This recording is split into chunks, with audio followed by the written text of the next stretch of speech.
Hello everyone, this side Manish Verma, founder of V2 academy. आप सभी के काफी डिमांड पे फाइनली वीडियो आ चुका है सेफ स्कोर फॉर NIT। देखो अभी इस टाइम पर आप में से सभी लोग जेईई मेन का तैयारी कर रहे हैं, एग्जामिनेशन देने वाले हैं आने वाले टाइम में। लेकिन यहां पे सबसे बड़ा डाउट होता है, भैया इस एग्जामिनेशन के अंदर अगर हम अपीयर होते हैं और मुझे एक NIT का कोई सीट चाहिए तो हमें कम से कम कितने मार्क्स लेकर के आने पड़ेंगे। अगर NIT के अंदर कंप्यूटर साइंस का सीट चाहिए तो कितने मार्क्स लेकर के आने पड़ेंगे, या फिर अगर आप NIT के अंदर कोई सा भी सीट लेना चाहते हैं तब उस कंडीशन में आपको कितने मार्क्स लेकर के आने पड़ेंगे। सारे ही डाउट आज के इस वीडियो में आपका क्लियर हो जाएगा। साथ ही इसके अलावा बहुत सारी बातें आज के इस वीडियो में करेंगे। मतलब ये वीडियो को देखने के बाद आपके मन से एक एक डाउट क्लियर हो जाएगा कि आपको मिनिमम कितने मार्क्स का टारगेट करना चाहिए किस कैटेगरी वाले बच्चों को, और मैक्सिमम कितने मार्क्स तक टारगेट करने पर आपको एक बेटर NIT के अंदर CSE मिल जाएगा। सारे ही डिस्कशन बहुत ही अच्छे से करेंगे, सो पूरी ध्यान से देखिएगा। और उससे पहले आप सभी बच्चों से प्यारा सा रिक्वेस्ट है कि अभी आप लोग सब्सक्राइब करके बेल आइकन दबा लीजिएगा, क्योंकि यह चैनल आप सभी को हमेशा एकदम ऑथेंटिक अपडेट सबसे पहले प्रोवाइड करता है। उसके अलावा कई सारे इंफॉर्मेशन वाले वीडियो आप सभी के लिए लेकर के आता रहता हूं। और आप सभी को जेईई मेन की इस प्रिपरेशन में बहुत ही ज्यादा सपोर्ट चाहिए होगा, क्योंकि अभी एप्लीकेशन फॉर्म आने से लेकर के जब तक आपके एडमिशन नहीं हो जाते तब तक हम लोग सपोर्ट करते हैं। और अभी इस बार कंपटीशन काफी ज्यादा होने वाला है, इसलिए आप सभी को बहुत ही अच्छे गाइडेंस की जरूरत होगी। और ये चैनल आप सभी को हर टाइम पर सबसे पहले सपोर्ट प्रोवाइड करता है। तो अभी आप लोग जुड़ जाना, बहुत सारी इंपॉर्टेंट वीडियोस यहां पे आप सभी के लिए आने वाली है। अगर आप जेईई मेन 2025 को टारगेट कर रहे हो तो सबसे पहला आपके मन में आता होगा, भैया हम कट ऑफ को क्लियर कर लें। लेकिन देखो, इस कट ऑफ को क्लियर करने से सिर्फ इतना होगा कि आप जेईई एडवांस में बैठने के लिए एलिजिबल हो जाओगे, मतलब जेईई एडवांस की एग्जामिनेशन आप दे पाओगे। इससे ये कतई नहीं होता कि आपको एक NIT के अंदर बेटर ब्रांच मिल पाएगा। आपको पता है कि मेन के थ्रू आपको NIT, IIIT या फिर GFTI के कॉलेजेस मिलते हैं, एवं उसके अलावा अन्य स्टेट गवर्नमेंट के कॉलेजेस होते हैं, प्राइवेट कॉलेजेस होते हैं, वो जेईई मेन के थ्रू मिलता है। जबकि अगर आपको IIT में जाना है तो आपको एडवांस क्रैक करना पड़ेगा, और एडवांस में भी अच्छे रैंक लेकर के आने पड़ेंगे, क्योंकि एडवांस एग्जामिनेशन देने के लिए जेईई मेन 2.5 लाख बच्चे क्वालिफाई करते हैं, और ये सारे बच्चे जेईई एडवांस के एग्जामिनेशन के अंदर अपीयर होते हैं। जबकि एडवांस में सीट है लगभग 17,300 के आसपास। तो जहां सीट है 17,300, वहीं जेईई एडवांस के लिए क्वालिफाई कितने कर रहे हैं? 2.5 लाख बच्चे। तो बाकी बचे हुए 2,37,000 बच्चे क्या हो जाएंगे? बाहर हो जाएंगे। वो सारे बच्चे फिर मेन के थ्रू एडमिशन ले पाएंगे अगर उनके मेन में अच्छे परसेंटाइल होंगे तो। और हालांकि उन्होंने जेईई मेन क्वालिफाई किया है तो मैक्सिमम बच्चों के अच्छे परसेंटाइल होंगे, तो वही हम समझेंगे कि कितने परसेंटाइल अगर आपके मेन में है तब आपको कौन सा NIT मिल पाएगा, और अगर थोड़े कम परसेंटाइल बनते हैं तब आपके कहां पे एडमिशन मिलेंगे। सारी बातें हम करेंगे इस वीडियो में, ठीक है। तो पहला फोकस आपका होना चाहिए आपके कट ऑफ क्लियर को लेकर। लेकिन कट ऑफ सिर्फ क्लियर नहीं करना, बल्कि आपको एक अच्छा मार्क्स को सिक्योर करना है। क्योंकि भाई देखो, इस बार जितने बच्चे अपीयर हो रहे हैं, आपको कम से कम, अगर आप जनरल कैटेगरी में हो तो टॉप 6% बच्चों के अंदर आपको आना पड़ेगा। इतना तगड़ा कंपटीशन इस बार है। कैसे, वो मैं आपको आगे समझाऊंगा सारी बातें, ठीक है। पहले वीडियो को ध्यान से देखिएगा। उसके बाद में जेईई एडवांस को आपको क्रैक करना पड़ेगा अगर आपको एक IIT का बेस्ट सीट चाहिए तो। और सिर्फ जेईई एडवांस क्रैक नहीं, बल्कि जेईई एडवांस के अंदर भी अच्छे नंबर लेकर के आने पड़ेंगे, क्योंकि अभी मैंने आपको बताया कि कंपटीशन कितना तगड़ा है। 2.5 लाख के आसपास बच्चे बैठ रहे, जबकि 17,300 के आसपास सीट है। तो इस हिसाब से आप अंदाजा लगा सकते हो। लेकिन अगर थोड़ी सी डिटेल में और बात करें, बहुत अच्छे से अगर हम समझने का प्रयास करें, तो असली खेल भाई देखो यहां से शुरू होता है, ठीक है। यहां से आपको समझना बहुत जरूरी है। लेकिन उससे पहले वैसे बच्चों के लिए हम बात करना चाहेंगे जो जेईई मेन में अपीयर तो होने वाले हैं लेकिन उनकी तैयारी अभी सही से नहीं है। तो मैं आपको बता दूं, PW आप सभी के लिए सारे ही बैचेस पे डिस्काउंट लेकर के आ गया है। PW पर पढ़ाते हैं इंडिया के टॉप एजुकेटर, जो आपको फिजिक्स, केमिस्ट्री एंड मैथमेटिक्स में काफी ज्यादा एक्सपर्ट बनाएंगे, ताकि आप जेईई मेन के एग्जामिनेशन में काफी अच्छा स्कोर कर पाओ। और इनके बैचेस भी काफी ज्यादा अफोर्डेबल होते हैं, उसमें भी आपको डिस्काउंट मिल रहा है। अगर आप 11th या फिर जेईई मेन एडवांस की तैयारी करना चाहते हैं तो आप अर्जुना जेईई 3.0 ले लीजिएगा, जिसके अंदर आपको arjuna JEE 2025 and arjuna JEE 2.0 2025 आपको फ्री मिलेगा। PW पर बैचेस तो मिलते ही मिलते हैं, उसके साथ में live lecture, schedule test and All India test series में आपको पार्टिसिपेट करने का मौका मिलेगा। DPPs विद वीडियो सॉल्यूशन आपको मिलते हैं, मतलब कंप्लीट प्रिपरेशन आपकी करवाई जाती है, जिससे कि हर तरीके से आप अपने मार्क्स को बूस्ट कर पाएं। वहीं जिस बच्चे का 12th सही नहीं है, वो लक्ष्य जेईई फास्ट ट्रैक 2025 ज्वाइन कर सकता है, जिसकी प्राइस पहले थी 4200, लेकिन अभी इसका प्राइस है 3000 रुपीज। और इन सारे प्राइस पर आपको और ज्यादा डिस्काउंट मिल जाएगा यदि आप कोड V2 यूज करिएगा परचेस करते टाइम। तो ये डिस्काउंट तो गांधी जयंती के ऑफर पर आपको मिल रहा है, लेकिन उसके अलावा ये कोड यूज करिएगा तो इस पर भी आपको डिस्काउंट मिलेगा। तो आप ये कोड जरूर याद रखिएगा, आपको V2 कोड यूज करना है, जिससे PW के IIT JEE कैटेगरी के हर बैच पर आपको मैक्सिमम लेवल का डिस्काउंट मिल जाएगा। जो बच्चे ड्रॉपर हैं वो प्रयास JEE फास्ट ट्रैक 2025 ज्वाइन कर सकते हैं, जिसकी अभी प्राइस 3100 है। इस पर भी आपको मैक्सिमम डिस्काउंट मिल जाएगा यदि आप कोड V2 यूज कर लीजिएगा। तो ड्रॉपर वाले बैच के साथ आपको कई सारे बैच फ्री मिल रहा है, जैसे प्रयास 1.0, 2.0, 3.0, 3 बैच आपको फ्री मिल रहा है। और जो 11+ JEE का तैयारी करना चाहते हैं, फाइटर बैच ले सकते हैं, 2500 का भी प्राइस है, जिसमें भी आपको मैक्सिमम लेवल का डिस्काउंट मिल जाएगा यदि कोड आप V2 यूज करिएगा। ठीक है, सारे का लिंक डिस्क्रिप्शन में डाल दूंगा, सभी बच्चे जाकर के अभी परचेस कर सकते हैं, क्योंकि ऑफर बहुत ही लिमिटेड टाइम के लिए है। तो PW पर IIT JEE का बैच परचेस करने के लिए इस कोड को यूज करना बिल्कुल भी मत भूलिएगा। कोड आपको लगाना है V2, सारे बैच पे आपको डिस्काउंट मिल जाएगा अगर वो IIT JEE कैटेगरी का है। अब हम लोग आते हैं असली मुद्दे पर। देखो, किसी भी एग्जामिनेशन में कट ऑफ के बढ़ने और घटने पे 3 फैक्टर्स काफी ज्यादा काम करता है। सबसे पहला, नंबर ऑफ अपीयरिंग स्टूडेंट, उस एग्जामिनेशन में कितने बच्चे अपीयर हो रहे हैं। जैसे JEE मेन के एग्जामिनेशन में अगर हम 2023 की बात करें तो इस समय 11 लाख बच्चा अपीयर हुआ था, लेकिन उसके बाद से 14 लाख बच्चा, अगले साल ही 3 लाख से ज्यादा बच्चा अपीयर हो गया। लगभग ये 14.5 लाख बच्चा था पिछले बार 2024 में, अगर हम ये यूनिक कैंडिडेट को लेकर बात करें तो। लेकिन यही बच्चा 2025 में बढ़कर के लगभग 15.5 से लेकर के 16 लाख के आसपास बच्चा होने वाला है। और देखो, इसके पीछे रीजन साफ साफ है, एकदम क्लियर रीजन है कि जब कोविड आया उसके बाद ऑनलाइन एजुकेशन इतने ज्यादा प्रमोट हुए, तो अब वो गांव-गांव के बच्चे भी तैयारी कर रहे हैं JEE मेन का, वो भी IITs और NIT जैसे बड़े इंस्टीट्यूट का सपना देखते हैं। तो अब वहां से भी काफी सारे बच्चे काफी अच्छे रैंक लेकर के आ रहे हैं। पहले क्या होता था कि जो शहर के लोग हैं वही IIT जैसे बड़े एग्जामिनेशन की तैयारी करते थे, क्योंकि वही समझ पाते थे कि आखिर बीटेक क्या है। और अभी क्या है कि देखो, बीटेक एक सिक्योरिटी भी देता है कि जिससे कि बीटेक करने के बाद बच्चे थोड़ा सिक्योर हो जाते हैं और उनके अच्छे खासे प्लेसमेंट लग जाते हैं। जबकि अगर नॉर्मल डिग्री की बात करें, BA, BSc, BCom की बात करें, तो वहां पे कोई भी इंस्टीट्यूट गारंटी नहीं देता कि आपका जॉब लग ही जाएगा। इस वजह से यहां पर कंपटीशन काफी ज्यादा है IIT JEE के एग्जामिनेशन में।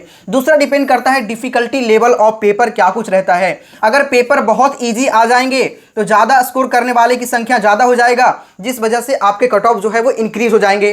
पेपर ज्यादा हार्ड हो जाएगा तो काफी सारे लोग ज्यादा स्कोर नहीं कर पाएंगे, इसलिए कट ऑफ आपका डिक्रीज हो जाएगा। तो डिपेंड करता है कि पेपर का डिफिकल्टी लेवल क्या कुछ रहता है इस बार। और वहीं बात करें परफॉर्मेंस ऑफ स्टूडेंट की, स्टूडेंट का क्या कुछ परफॉर्मेंस रहता है, ये तीनों ही फैक्टर्स पर आपके कट ऑफ डिपेंड करते हैं, कोई सा भी एग्जामिनेशन आप अपीयर हो रहे हैं उसमें। अब यहाँ पे एक सबसे अच्छा एग्जाम्पल है, जैसे ही साल दर साल आपके नंबर ऑफ अपीयर्ड स्टूडेंट बढ़ रहे हैं, उसी तरीके से कट ऑफ भी इंक्रीजमेंट देखने को मिल रहा है। जैसे 2023 में 11 लाख के आसपास बच्चा बैठा था तो 90.778864 के आसपास कट ऑफ गया था। लेकिन उसके बाद जैसे ही 2024 में ये बच्चा नंबर ऑफ अपीयर्ड स्टूडेंट बढ़ करके 14.5 लाख के आसपास हुआ और उसमें आपका कट ऑफ भी बढ़ गया। ये कट ऑफ बढ़ करके 93.23 से भी ज्यादा चला गया। और इसी हिसाब से अगर हम 2024 की बात करें तो देखो, आपके नंबर ऑफ अपीयर्ड स्टूडेंट बढ़ा है, लेकिन एडवांस में बैठने के लिए बच्चा फिक्स होता है, लगभग 2.5 लाख के आसपास बच्चा। चाहे मेन में कितना ही बच्चा क्यों ना बढ़ जाए, लेकिन एडवांस में 2.5 लाख के आसपास बच्चा ही बैठेगा। चाहे मेन के एग्जामिनेशन में किसी दिन 25 लाख भी हो जाएगा ना,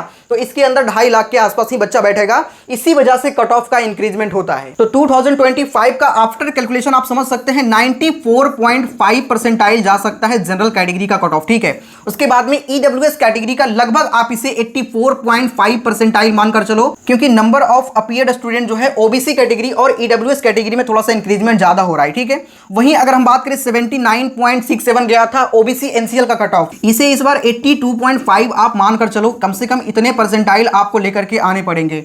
आगे अगर हम बात करें तो 60 परसेंटाइल SC कैटेगरी का, इसको आप 63.5 मानकर चलो। ठीक है, ST कैटेगरी का आप लगभग 51.5 के अप्रॉक्स मान करके चलना, 51.5। और जनरल PWD वाले बच्चों के लिए 0.0019 ये आप मानकर चलना।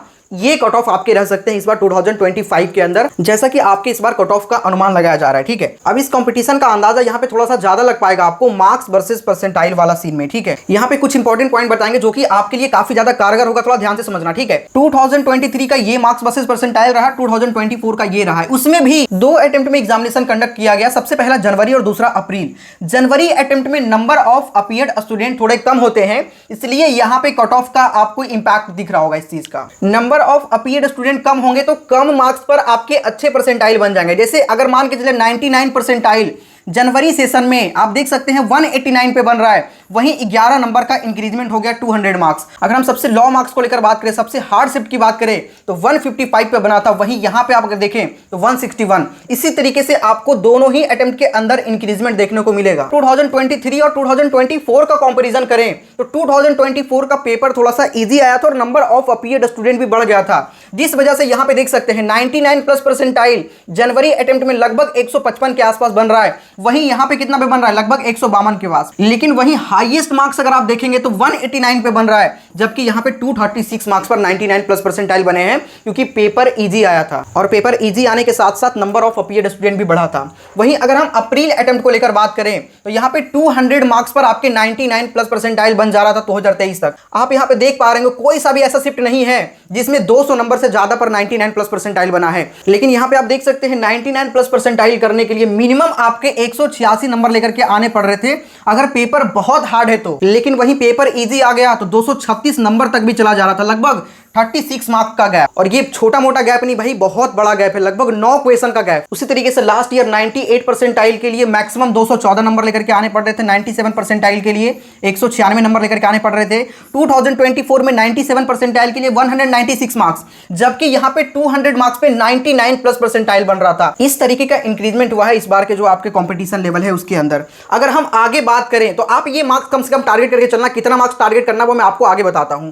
सेफ स्कोर क्या हो सकता है अगर आप 99 प्लस परसेंटाइल स्कोर करना चाहते हैं तो कम से कम 210 नंबर और मैक्सिमम 235 नंबर, तो आप ये वाला मार्क्स टारगेट करके चलना, ठीक है। अब देखो परसेंटाइल में कोई भी कैटेगरी काम नहीं करता, ऐसा नहीं कि जनरल कैटेगरी के बच्चे हैं तो उनको 99 प्लस परसेंटाइल के लिए 235 नंबर लेकर के आने पड़ रहे हैं और SC ST वाले बच्चे हैं तो उनका 180 पे ही हो गया, ऐसा नहीं होता। परसेंटाइल सारे के सेम मार्क्स पे बनते हैं। हाँ ये होता है कि जैसे मान के चले 98 परसेंटाइल 97 परसेंटाइल पे SC ST वाले बच्चों को NIT के अंदर सीट मिल जा रहा है, जबकि जनरल कैटेगरी वाले बच्चों को NIT में जाने के लिए 99 परसेंटाइल लेकर के आने पड़ रहे हैं। इस तरीके का चीजें देखने को मिलता है, लेकिन आपके परसेंटाइल और मार्क्स पर कोई इंपैक्ट नहीं पड़ता। हाँ अदर कैटेगरी का बच्चा जैसे जनरल EWS है, SC ST या फिर OBC वाला बच्चा है या PWD का बच्चा है तो उसको एक अदर रैंक भी मिलता है, अपने कैटेगरी का रैंक उनको मिलता है। और कट ऑफ को लेकर बात करें, सिर्फ कट ऑफ जिस बच्चे को क्लियर करके एडवांस के अंदर अपीयर होना है तो मिनिमम 150 नंबर, 150 से लेकर के 160 के आसपास आप मानकर चलना। ये मैं बात कर रहा हूं जनरल कैटेगरी का, तो अपने आप को आप जनरल मानकर ही तैयारी करो, क्योंकि इससे आपको ज्यादा फायदा होगा। फायदा क्या होता है जनरल मानकर तैयारी करने पे कि मान के चलो आप 200 प्लस नंबर लेकर के आ जा रहे हो तो जनरल कैटेगरी वालों को टियर 3 NIT के अंदर एक CSE का सीट मिल पाएगा, टियर 3 NIT के अंदर, लेकिन आपको टियर 1 NIT के अंदर एक CSE मिल जाएगा। तो ये फायदा होता है अपने आप को जनरल मानकर तैयारी करने का, ठीक है। वहां पे कंपटीशन है, वहां पे आपको रिजर्वेशन मिलेगा तो आपको थोड़ा फायदा मिल जाएगा इस चीज का। अगर आप ये टारगेट करके चलोगे 99 प्लस परसेंटाइल, ठीक है, तो आपको एक NIT के अंदर कंप्यूटर साइंस का सीट मिल जाएगा। मोस्ट ऑफ NIT के अंदर आपको कंप्यूटर साइंस का सीट आराम से मिल जाएगा अगर आप 99 प्लस परसेंटाइल लेकर के आते हैं। लेकिन सिर्फ आप अगर कट ऑफ टारगेट करके चलेंगे कि मेरा सिर्फ कट ऑफ क्लियर हो जाए, 94 95 परसेंटाइल आ जाए, तो आपको NIT के अंदर तो भाई सीट ही नहीं मिल पाएगा। फिर आपको GFTI के अंदर जाना पड़ेगा या फिर किसी स्टेट लेवल के कॉलेजेस के अंदर जाना पड़ेगा। एडमिशन आपका हो जाएगा लेकिन स्टेट लेवल के कॉलेज के अंदर जाना पड़ेगा। एडमिशन तो वैसे बच्चों के भी हो जाएंगे जिनके कट ऑफ ही क्लियर नहीं है। कट ऑफ क्लियर नहीं है तो जिस बच्चे का मान के चलो 89 परसेंटाइल आया, उसका कट ऑफ जनरल कैटेगरी से क्लियर नहीं है, लेकिन इसके एडमिशन हो जाएंगे। कहां पे होंगे, जैसे कुछ स्टेट लेवल के कॉलेजेस में हो गए या फिर प्राइवेट कॉलेजेस हो गया, वहां पे आपका एडमिशन हो जाएगा। तो ये जो कट ऑफ होता है सिर्फ एडवांस में बैठने के लिए होता है, ना कि एडमिशन के लिए। कट ऑफ क्लियर नहीं है फिर भी आपके एडमिशन हो जाते हैं, ठीक है। तो ये तो आपने समझ लिया। अगली बात करें, अगर आपको NIT के अंदर कंप्यूटर साइंस का एक सीट चाहिए तो टियर 1 NIT, टियर 2 NIT और टियर 3 तीन कैटेगरी में हम NIT को डिवाइड किए। टियर 1 में वैसे 10 NIT है जो कि सारे टॉप लेवल के NIT त्रिची, वारंगल, सूरतकल, कालीकट, इस तरह के जो टॉप लेवल के NIT है उसको हम टियर 1 NIT के अंदर रखे हैं। टियर 2 NIT के अंदर बाद के 10 NIT और उसके बाद टियर 3 NIT के अंदर 12 जो लास्ट के NIT हैं उसको हम लोग रखे हैं, जिसमें मेनली फर्क ये होता है कि इसके एनवायरनमेंट काफी ज्यादा सही होते हैं, ये अच्छे लोकेशन पे होते हैं, इसमें प्लेसमेंट का सीन काफी अच्छा है, जबकि ये थोड़ा सा डिसेंट टाइप के होते हैं। तो अगर टियर 1 में आपको NIT का एक सीट चाहिए कंप्यूटर साइंस का तो आपको मिनिमम 99.4 परसेंटाइल के आसपास लगभग 220 नंबर से ऊपर आपको लेकर के आने पड़ेंगे और ये लगभग आपके इजी शिफ्ट में 240 तक भी जा सकता है इस बार की जो कंपटीशन देखने में लग रहा है, ठीक है। तो आप कम से कम ये मार्क्स टारगेट करके चलो, 220 प्लस तो कम से कम टारगेट करके आप चलो ही चलो। वहीं टियर 2 NIT आपके 98 परसेंटाइल तक मिल जाएगा, जिसमें आप 200 से लेकर के 220 मार्क्स तक टारगेट करके चल सकते हैं। और टियर 3 आपके 97 परसेंटाइल तक मिल जाएगा, जिसमें आप 180 से लेकर के 200 मार्क्स टारगेट करके चल सकते हैं। जैसा कि मैंने आपको बताया कि कंपटीशन काफी ज्यादा टफ हुआ है, इसलिए कई बार आपके पहले टारगेट किया जाता था 180 से लेकर के 200 नंबर के बीच में 99 परसेंटाइल बन जाएगा, लेकिन वही 99 परसेंटाइल के लिए अभी 220 से 240 नंबर का टारगेट करना पड़ रहा है, क्योंकि कंपटीशन काफी ज्यादा बढ़ रहा है। जबकि वही 200 मार्क्स पे 97 परसेंटाइल बन रहा है। बाकी जो भी बच्चे चैनल पर नए होंगे भाई, सब्सक्राइब करके जुड़ जाना। आने वाले टाइम में काफी ज्यादा सपोर्ट हम लोग करने वाले हैं आप सभी को। इवन आपके एप्लीकेशन फॉर्म अभी कुछ ही दिन में आने वाला है। एप्लीकेशन फॉर्म आने से लेकर के जब तक आपके एडमिशन नहीं हो जाते तब तक हम आपको सपोर्ट करेंगे। अगर हम आगे बात करें minimum percentile required for NIT any branch, NIT में कोई सा भी ब्रांच अगर आपको चाहिए, चाहे सिर्फ आपको एनआईटी का एक सीट चाहिए है, तो आपके टियर 1 एनआईटी में कम से कम 96 परसेंटाइल के अप्रॉक्स में 180 से ज्यादा नंबर लेकर के आने पड़ेंगे। टियर 2 में 160 से ज्यादा नंबर और टियर 3 एनआईटी के अंदर 150 से ज्यादा नंबर लेकर के आने पड़ेंगे सिर्फ इसके अंदर एंट्री के लिए। इसमें कोई ऐसा नहीं कि अच्छे एनआईटी मिलेंगे, कोई सा भी टियर 3 एनआईटी आप मानकर चलना, ठीक है। टियर 3 एनआईटी के अंदर कोई सा भी ब्रांच, जैसे बायोटेक या फिर थोड़े नीचे के ब्रांच हैं, उसके अंदर आपको एक सीट बस मिल जाएगा एनआईटी के अंदर, ठीक है। लेकिन कई सारे बच्चे ऐसे होते हैं जो लोअर एनआईटी के अंदर लोअर ब्रांच जाने से अच्छा है कि वो जीएफटीआई के अंदर अच्छे ब्रांच ले लेते हैं, या फिर ट्रिपल आईटी के अंदर इलेक्ट्रिकल, सिविल, मैकेनिकल इस तरह के ब्रांच ले लेते हैं। तो वो डिपेंड आप पे करता है, ये सारा काउंसलिंग का हिस्सा होता है, वो बाद में मैं आपको समझाऊंगा। बहुत सारे वीडियो यहाँ पे आने वाली है, कितने मार्क्स पे कौन से ब्रांच, कौन से कॉलेजेस में आपको लेने में ज्यादा सही है, या फिर एनआईटी टियर 3 के अंदर कंप्यूटर साइंस मिल रहा है वो लेना सही है। सारी डिस्कशन हम लोग करेंगे आने वाले टाइम में, ठीक है। बहुत सारी वीडियोस आने वाली है, बस आप लोग सब्सक्राइब करके जुड़े रहिएगा, तो एक भी प्रॉब्लम आपको नहीं होने वाला। तो अभी मैंने आपको यह समझाने का प्रयास किया है कि मिनिमम आपको कितना मार्क्स टारगेट करना चाहिए, जिससे कि आपको एक एनआईटी के अंदर सीट मिल जाएगा, और साथ ही एनआईटी के अंदर अगर आपको सीएससी चाहिए तब जाकर के कितने मार्क्स आपको टारगेट करने पड़ेंगे। सारी डिस्कशन मैंने आपके साथ किया है। बाकी कोई डाउट और बचता है कमेंट करिएगा, नेक्स्ट वीडियो में मैं आप सभी के सारे कमेंट का जवाब दूंगा। साथ ही अगला वीडियो आने वाला है आईआईटीज का क्या कुछ कट ऑफ हो सकता है, फिर हम लोग ट्रिपल आईटी और जीएफटीआई एवं अन्य स्टेट गवर्नमेंट कॉलेजेस जो होते हैं या फिर प्राइवेट कॉलेजेस होते हैं, इन सभी पर वीडियो हम लेकर के आएंगे आने वाले टाइम में। सभी लोग सब्सक्राइब करके जुड़ जाना। इस वीडियो में इतना ही, मिलते हैं नेक्स्ट वीडियो में, तब तक के लिए जय हिंद।